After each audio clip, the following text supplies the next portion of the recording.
The ad costs were piling up. She thought it was going to be so easy. Get an ad up and running and, hey, sit back, watch the leads flow in. But after almost a month and hundreds of dollars in ad spends, lots of going around in circles and pulling her hair out, she finally reached out for help. When I looked at the campaign, much of the hard work had been done and the foundations were all in place. Like, the campaign was set up correctly, the audience looked good, and I could see the creative had potential. All that was missing was an approach to refine and optimize the ad creative. And within a week of applying what I'm about to share in this video, we had slashed the CPM, we had cut the cost of the average page visit by over 50%, and that had produced a very similar reduction in the overall cost per lead. Hi, I'm Micheál O'Neill, and if you're an online course creator or a membership site owner who is either about to launch a Facebook ad campaign, has a Facebook ad campaign that's underperforming, or if you have a Facebook ad campaign that's working really well and now you want to scale it, this video series is for you. In this series, we're going to uncover the approach you need to take to plan, launch, and manage profitable Facebook ad campaigns. So the first 5 sections, we will look at key principles and approaches that you need to understand to ensure that you get the best outcomes when launching any Facebook ad campaign. The final video in the series, we look at some of the big tactical what's working now tips. So no matter where you're looking at this, make sure you keep an eye out for the full series. Today, we're going to look at an approach to tuning up your Facebook ad creative. Now, first of all, what do I mean by ad creative? Well, ad creative is the catch-all term that we use for the Facebook ad images or video, the headline, the ad copy, anything that goes in that people see in the ad. Now, the fact is that there's no absolutes in this topic area. There's no one type of image, video, headline, or body copy that will 100% outperform another type every time. And what will work best for you is dependent on you, your business, what you're promoting, who your audience is, the problem you're solving, even down to your audience's level of awareness around the problem and the solution and the method by which you're bringing about the transformation. And that's why I'm introducing a framework to think about your ad creative optimizations rather than just telling you, hey, here's an ad, this worked in this ad, I do this more often. You see, even the best and brightest Facebook advertisers can't pick the winning version of 2 ads with any greater certainty than a flip of a coin. The truth is, the only way to know for sure is to test. And the only people that can give you the best feedback are your audience.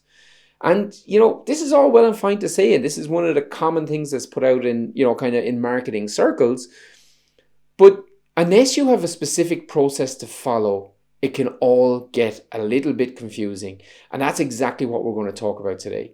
So we're going to look at 3 ways to tune up your ad creative. First, we're going to look at getting the foundations of your optimization plan in place. And that starts off with, hey, how do I best set up my ad initially in order to start me out on the optimization process best? And then look at how we can, kind of run our campaigns from there to facilitate that optimization. Then we're going to look at optimizing your image and videos and how best to go about that before finally looking at a framework, I suppose a framework to look at your copy through. So that's your headline, your body copy and all the elements in your ad and how you best can position, I suppose, your overall promise. And that transformation, how you can best position the lure that you're putting out in front of people on Facebook to draw people in and to get them interested in what you're about to tell them. Really what we're going to cover today is, it's one of the most fundamental skills required to run Facebook ads. Now, no matter how good you get at drafting ad copy and designing your images or shooting your videos, not alone will you always be able to improve, but you're always going to have to improve. Even because there's no such thing as set and forget. There's no such thing as coming up with the one ad that works forever. That's just not going to happen. Even if you have a really, really good ad straight out the gate, guess what? You're always going to have to optimize that ad over time because ads decay and that one ad will never, ever do you long term. And when you begin to hone and improve this skill, it's going to guarantee that you can take losing campaigns and turn them into winning campaigns, and take winning campaigns and turn them into home run campaigns. Oh, and speaking of home run campaigns, one of the best ways that you can hit a home run is to subscribe, like, and share this video. So give me a thumbs up, ring the bell, tell your friends. Look, if you're finding this in any way useful, I would really appreciate your help in growing my community, because the bigger the community gets, the more time and effort I can put into producing and sharing free content just like this, which you can use to grow your business, get your message into the world, and create the life that you want. So no matter where you're looking at this video, please do like it, share it, and follow and subscribe to my profile for lots more on this topic, and indeed lots more in terms of building your leads and launching. Okay, so the first thing is, well, it's the approach, and it's the mindset to optimization. And you know, there's a famous phrase when it comes to selling, which is ABC, always be closing. From a marketing, and specifically from a Facebook ads campaign, I like to say ABT, always be testing. But in order to start, I suppose, in order to get your testing and your optimization process in place, the first thing you need to do is you need to start with the right foundations. So that's what I'm going to touch on first. And one of the, I suppose, you know, going into different ad accounts and seeing how people are running their ads, the first big thing that jumps out at me is, you know, you have to have multiple ads in play. There's no point in starting off with just one ad, you know, and like I said just before, that one ad, you might start off well, but over time, the results of that ad is going to decay. So, you know, normally when I'm starting out in lower budgets, so that's campaigns where we're looking at under 200 to maybe 250 a day, I will normally start with 2 to 3 unique ads, as in that's 2 to 3 unique ad copies. So, and then maybe 2 formats of an image or a video. So that's going to give you a total of 4 to 6 ads. Now, when I say 2 types of ad copy, you know, normally what I'm looking at here is I'm looking at, well, there's going to be the headline, there's going to be the body copy, and then there's some things like, you know, your maybe a call to action on a link. So you've got the different components you want. You want 2 to 3 unique types. Now, if you're just starting out, I would normally go with 1 long form and 1 short form ad. Look at bottom line, properly optimized long form content will nearly always outperform short form content. But initially, it's going to be easier to get, it may be easier to start getting conversions with your short form content. The other thing that I love about the short form content is really what it does is it puts more of an emphasis on the headline. So it gives you an extremely good test of how solid your headline is.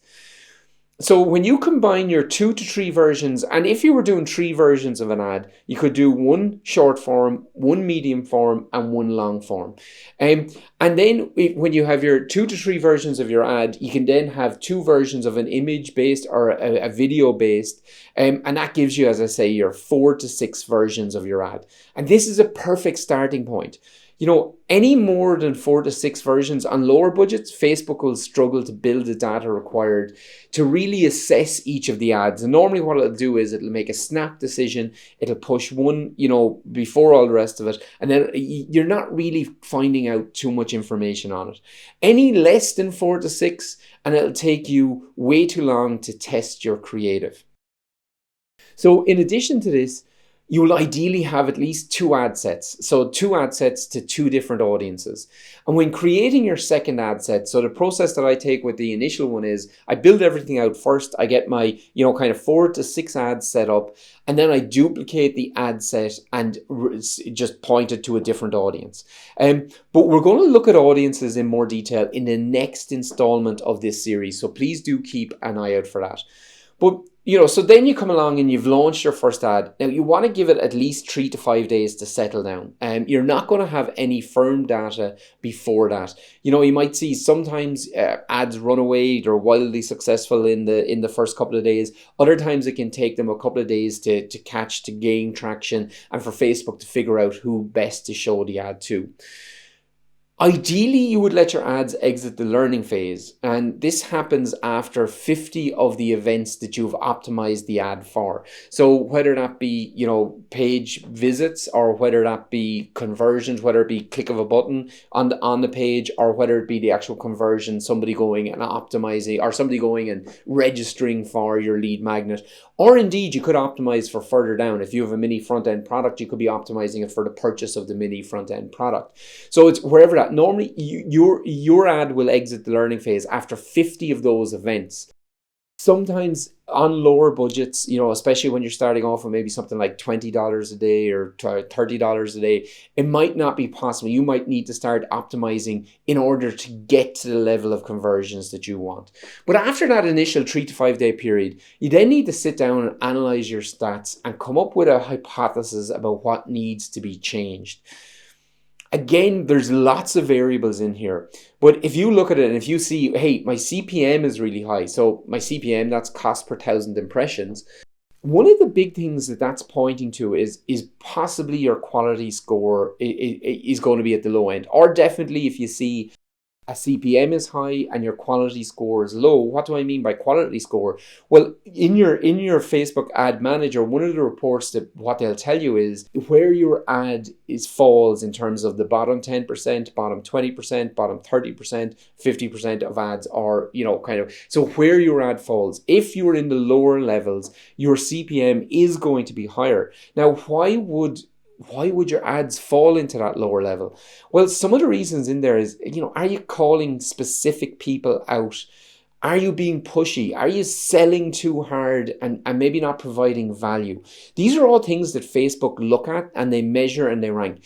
Ultimately, what Facebook's job is to make being on Facebook a pleasurable experience for their users, and they make their advertisers fall in line with that. So they have very strict guidelines about what you can and what you can't say, but then there's more gray areas where there's versions of that down. And if you're not, really providing, great value for Facebook users, Facebook are going to push your CPM a little bit high. So that's telling you something about the copy in your ad. If your click-through rate all, so there's two versions of click-through rate. You have click-through rate all and click-through rate high. If your click-through rate all is low, well then it's probably telling you, hey, I need to optimize either my image, my video, or my headline. If your click-through rate all is high, but your click-through rate link is low, then that means your headline and your images or video are doing its job, but the actual body copy is not, because people are clicking the link to see more, to read the body copy of your ad, and then they're not progressing further than that. So then that's your median. Your headline is doing its job, but your body copy is letting you down. So basically, you need to look at all these variables and come up with some sort of, hey, what do I think is wrong? And what do I think if I improved would, improve the results of this ad? So you could look at the image or the video first. You could look at the headline first. And remember, your goal is not to get the cheapest always outcome. As in, it's not always to get the cheapest, page visit or to get the cheapest, opt-in. Your goal is to get the one that converts best. So initially that probably is going to be your cheapest cost per lead, but over time you're going to move that to your cheapest cost per acquisition. That is the cost to get you to get somebody to become a customer. But we're not necessarily talking about that right now. It's just something that you should keep in mind over time. Then you really review your numbers. Normally you'll see a trend based on which media element is doing best. And one of the reasons that I like 3 ads with 2 different images or videos is it's very easy to see which of the variables, whether that's the image, the video, or the ad copy, is having the biggest impact. Because now you've got 2 ads, where you can see, hey, I'm using that image in 2 of the ads, and that's way lower than the video. Now I can say, okay, well, let me look then at the video and optimizing that, and or you can take 2 things. So you can either look at optimizing the one that is working or optimizing the one that's underperforming. but you want to optimize for the action furthest down the funnel that you have reliable data on. And what I mean by that is, you may not have sufficient data initially to make a call on which ad is converting best, but there will be other clues like the click-through rate and page visits, or even the cost per 1,000 impressions, CPM. In the early stages, I'll very often optimize for page visits. This is literally from an ad perspective. I'll optimize the ad for page visits as opposed to the conversion objective, like opt-in, because you have to let Facebook figure out who is most likely to take the action that you want. And if you overprescribe your objectives initially, it can limit Facebook's ability to learn. You have to feed Facebook and data in order for it to work best. So that's looking at, I suppose, getting our foundation in place. And, then over time, it's just keeping on, well, what ad is getting the best, what ad is getting the best results. Then you look at making small tweaks. Remember, one of the most important things here about optimization is never kill the golden goose. If you have something that's getting you results at a good level, duplicate it. Don't make any changes to that specific ad, because a change to that ad, you might never, ever get back to the same level. So protect your golden goose, create duplicates, and then make changes and tweaks. But always be recording what changes you make. So now we look at, well, what's the next thing to optimize here is probably, or the first thing to optimize is probably going to be your video or image. It's sometimes, it depends on what the data is showing you, but that's one of the places that I normally start early in play.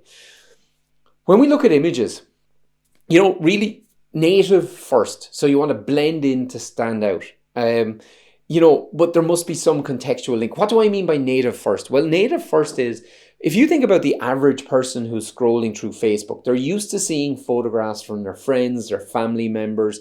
They're used to seeing things that, look like they belong in Facebook. So when you go and you have a very, graphically designed ad on Facebook, straight away people know it's an ad. And that initially can create a blockage. Now, obviously, this depends massively on, do the audience know you, or is this a purely cold audience? If the audience knows you and you have brand recognition, as in they recognize your logo, yes, very often it can be a good idea to include your logo and to have that graphically designed. Because if somebody is predisposed to consuming your content and knows your brand and knows you personally, well, then that's great. But if you're in a very cold audience, now it can be best to blend in. But you want to have some contextual link between the photograph and to the overall message of your ad. And it ideally, your image would speak to the transformation, or either that, establish authority, your authority to deliver the transformation. So what I'm talking about here is, maybe it could be you doing the very thing that you're promoting, or it could be somebody else doing what you're promoting, or it could be you helping somebody do what you're promoting. So, for instance, for me, it could be me sitting at my laptop. So a photograph of me in a cafe at a laptop, that looks like a native photograph, but because it's me, I have some linkage to that to make that relevant to maybe the lead magnet that I'm promoting. Or it could be you on stage. It could be you either coaching somebody else to get the results that you want. And look at, in some ways, and in some of my previous videos, in your copy, a lot of times people will do more to avoid pain than they will to gain pleasure. But from an image perspective, happy people will tend to convert better. So happy, smiling people will tend. And there's another from a psychology perspective.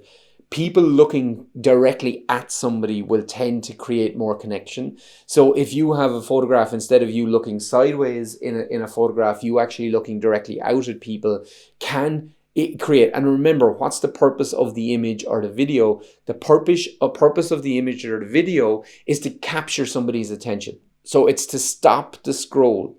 I don't know, we scroll through something ridiculous like 7 kilometers of Facebook feed on average a day, or some, I don't know what the exact stat has, but it's some ridiculous length of kind of content every day. you have to have an image that stops somebody in their tracks. So in this version, then what you want to do is go with as minimal graphic design, if any, as possible to make it look native. But obviously there are benefits to, you know, fully graphic designed ads, and you will see loads of them as well. But, you know, and looking at that, well, if we were going down the more graphic design route, what are some of the ways that we could maybe take some of the principles that we've discussed about in the first section and merge them in? And one way that you can do that is you could be, you know, an image of what it is you're offering. So if you have a checklist or a 3-step cheat sheet, you know, you could have a picture of the checklist. Or you could have, you know, kind of an overview of it, maybe fanned out. If there's, you know, 4 or 5 pages in it, you could just have the pages placed out. Maybe not that people could read exactly what was on them, but you could have that as part of the design. Or another way that you could do it is you could have you holding the checklist, or some way implementing the checklist. So bottom line, you know, the best minds in Facebook ads can't predict winning creative and between 2 ads. And I've seen this play out. I've seen like some of the top people in the world where, you know, it's like nearly like a game in the Facebook ads community where you get people and they have to guess which one performed better. And most people, it's no better than a flip of a coin. And certainly if you're only starting out in Facebook ads, you're not necessarily going to be able to predict which one is winning. And neither is anybody else in, you know, any groups. The best and the only way to find out is to put it out there and to test. And that's why you always want to start off with 2 options so that you can see, you know, which one is winning, which one is losing, which do you want to do more of. And you always need to be testing. So, and then when you start seeing clear winners and losers, you can either tweak to improve the existing image, or you can introduce entirely new images. But always have a hypothesis in mind and track your changes over time so that you have a record of what worked, what didn't work, and make sure that you don't end up down dead ends, you know, testing something that you've already tested and found out. So that's images. Now we look at videos. And you know, here's the thing. Videos can be difficult to get converting. You know, video is especially valuable in the building of retargeting audiences and top of funnel campaigns, which I will talk to you about in the next video. But you can also use them to great effect in your conversion campaigns. Now, the fact is that, you know, sometimes it can be difficult to get them to convert. So you are going to have to work hard at this. But broadly speaking, there are 3 different types of video ads that you can deploy. So there's text and image-based video with, you know, maybe some musical background. And these are often where you take your ad images and combine them into a short video. Canva does this really well. You could also do this in something even like PowerPoint, or obviously then you have your more advanced programs, the likes of Premiere Pro or the likes of, you know, Animate or you know, a lot of the Adobe family can create these animations. But in some ways, you know, this is creating video for the sake of video and leveraging the fact that people scroll, you know, as people scroll, the video will start playing and the motion will more than likely to stop them in their scroll. So this is a good approach. You know, but sometimes, you know, as I say, it's not going to get you the very, very best result, but it's an excellent place to start. So this might be, you know, kind of a B-roll style where you voice over, or you've, you know, some stock video to relevant to your promotion, or you've got the third style, which is the talking head B-roll. So there's kind of 3. There's the text and image based video. There's a B-roll style where you voice over stock video or something relevant to your promotion. And then you've got your talking head, you know, straight direct to camera sort of presentation. You know, and personally, if you're going with video, I would invest time and effort in having you in the video speaking. It's going to build rapport and increase trust an awful lot more than any of the 2 options. But I also appreciate that's not possible for everyone. And if, you know, kind of, if it was a choice between having no video or having, you know, a text or an image-based video with some musical backing, I would go with the text and image-based video as an alternative. But you know what? I like testing all 3 variations, and sometimes you can be surprised with the results. But here's the thing, when you're doing your script, it's your script for the video. The script is as important as your ad copy, if not even more so. And if you're using video, you have to spend as much time dialing in your script as you do your ad copy. And then the next question I get asked is, well, what should these videos be? First of all, your video should be no longer than 60 seconds, 45 seconds if possible, and ideally even shorter than that. The shorter, the better here. And very much your script will depend on your audience. Do they know you? Are they aware of the problem you solve? Do they know the method you use to solve the problem you solve? And based on this, you'll have to prioritize the positioning required in the video. But I like an outline like this. So you could start off with your connection or your problem. So that's the opening part of the video. And really what you need to do is answer here why they need to listen. So this is where you would start off with some big hook. You would, tell them the problem that you're solving, and through that, look at connecting to them. This should be no longer than 20 seconds in duration. Then I always like to build in just a little bit about authority. So this is why they should listen to you. So the first thing is, why should they listen? And you also need to position them. So who are you talking to specifically? So you need to let them know who they are. Then, why they should listen. Why they should listen at all to the principle or the concept. Then the next thing is why they should listen to you. So what is it? And look, this isn't about telling them that you're brilliant, but it's about in some way positioning subtly that you have gotten results for people in the past, or through your experience or your knowledge, that you have something valuable to offer. I would say this should be no longer than 5 seconds. Then you have a solution. So this is the solution to their problem. You've introduced the problem in the first part of the video. Now you want to tell them how to solve, or the solution to their problem. And in a short video like this, you can't be telling them how they're going to solve the problem. You just have to tell them the strategy or your overall approach. And this needs to link to the opt-in, the lead magnet that you're offering. And then finally, you're going to have a call to action. Now, the call to action can be very soft. And when we look at the top of funnel, videos where we're just about engagement, there's probably not going to be a huge call to action. Your call to action here should be very deliberately. We're talking about middle of funnel where we're asking people to opt in. This should be very deliberate in getting them to go and to take the action, which is the opt-in. So then we look at formats. Well, videos tend to perform best when they're on a 16:9 resolution. So 16:9 is your standard HD. That's either going to be like 1280 by 720 or 1920 by 1080. Then you take that video, but you put that video in the middle of a square background with a heading on top and subtitles in a space underneath the video. So you're going to have the video in the middle, and then you're going to have a top and a bottom section where there's going to be a heading and kind of subtitles. One of the big reasons for this is the square shape takes up more space on the Facebook feed, and especially in mobile. When you have a square ad, it'll basically take, especially on some of the smaller mobile screens, it'll take up the whole screen. You want to command that area. And then the background, so the where the video sits at the top and the bottom, you can experiment with background colors. This is a big part of catching attention. Think about it. You need to stop them scrolling. So, colors are going to do that. Experiment with different color backgrounds, and the fact is there's no one color that works better. I've even had one account where different color backgrounds worked better on different levels in the campaign, whether it was top of funnel or middle of funnel, bottom of funnel. So test. The one thing that I will say is that brighter colors tend to be more scroll stopping than pastel colors. So I'd start there and then try different versions. Oh, and here's one thing. So when you build the subtitles, and I know this takes time, but include emojis. So replace even some of the words with emojis, highlight words, underline them, bold. Formatting of the text makes a big difference. I have one friend and they found that this single action made a massive difference to the engagements and the results of their ads.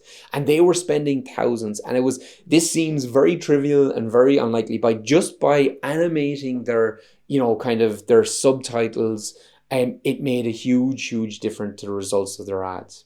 Okay, so we've looked at setting your ad campaign up, properly so that you can optimize the creative. We've now looked at the video and image, and now the next big section is optimizing your ad copy.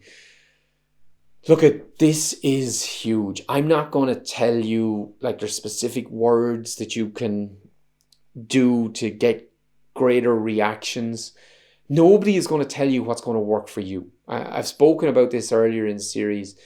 But there are some principles. So you need your copy to connect true self-interest. You need to answer the question early in play, what's in it for the person looking? What's in it for me? You need to solve a very specific pain point. You need to promise a specific outcome, and you need to promise a specific outcome that is highly desirable. And you need to paint a compelling future, compelling offer that, somebody would be stupid not to take up. But what I want to do now is I want to go a little bit deeper into this area. And I want to look at, there's 4 primary value drivers that we can look at that are really going to make people react.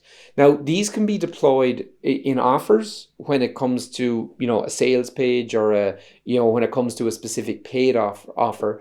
Or these, remember what my thought on this is that there is an offer in your ad. The offer in your ad is to get people to go to your opt-in page. If your offer is not strong enough, and despite the fact that no money is going to change hand, if your offer is not strong enough to get them to go and invest in the time, effort, and energy to go to the landing page, your ad is falling flat in its face.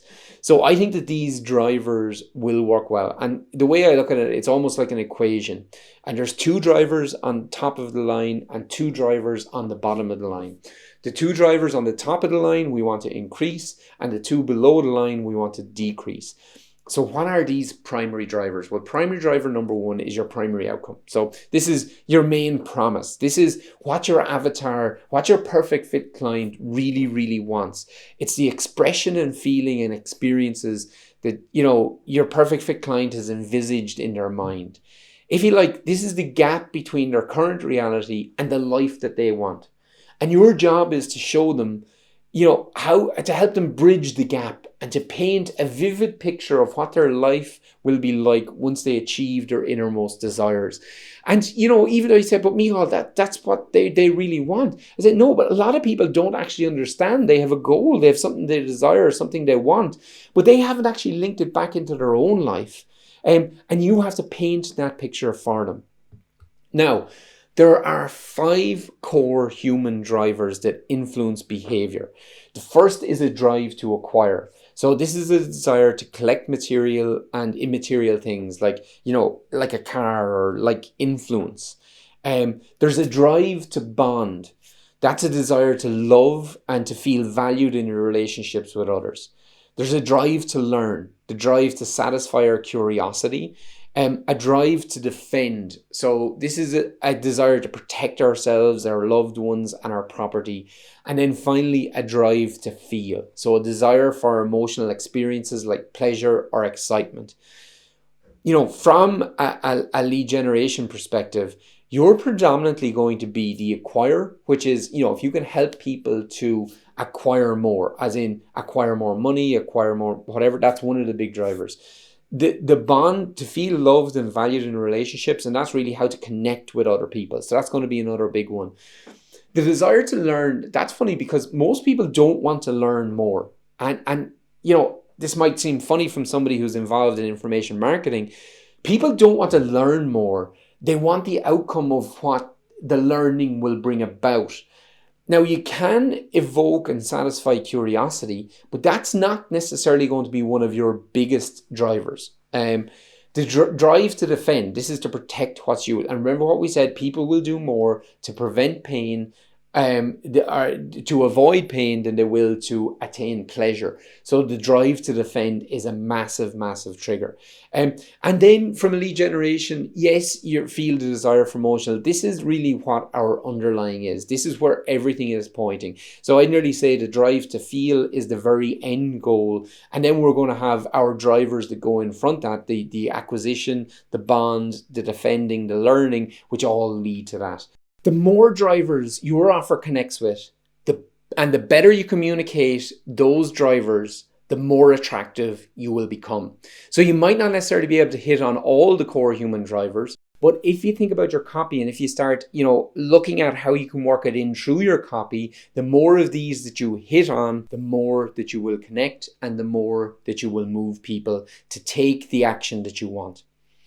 So the second above the line element is the perceived likelihood of achievement. So the more certainty you can provide as to the likelihood of success, the more chance that they will take the action that you prescribe. So you can do this through risk reversals, guarantees, showing how you've helped others achieve the same results as they seek, through building your authority, social proof. And one of the strongest ways is through sharing success stories of your previous clients. This is possibly one of the strongest forms of showing your likely future success. Look through your ad copy and identify where you've spoken to the likelihood of achievement. How are you setting themselves up for success and providing them with belief that they need? And remember, this is belief in themselves, belief in you, and belief in the process or the methodology that you are using. So for those two above the lines, we want to increase the likelihood of those. Now the third element, so now we're coming to the below the line part, and we want to decrease these two elements. First of these two elements is the time delay. How can you guarantee quick wins? We're all impatient. We all want results right now. What is the very shortest time frame that you can promise some results in? It doesn't even need to be the full transformation. It could be just the first stop on your journey. If you can decrease the time delay that somebody will achieve their, their dream outcome, and you can also give them a guaranteed likelihood of achievement, now things are really starting to heat up. In fact, fast beats free. As in, the monetary cost is not as important as the timelines to achieving the promised transformation. This is one of the reasons why, I always say to people need to be able to consume and achieve the transformation of a lead magnet within 15 minutes to, within 15 minutes of gaining access of it. If it's any longer than that, people will lose interest. And more importantly, you can't provide a promise of a speedy result. The fourth element, the second below the line element that again we're looking to reduce this is effort and sacrifice. I've said it once and I'll say it again, people are lazy. They all want results right now without lifting a finger.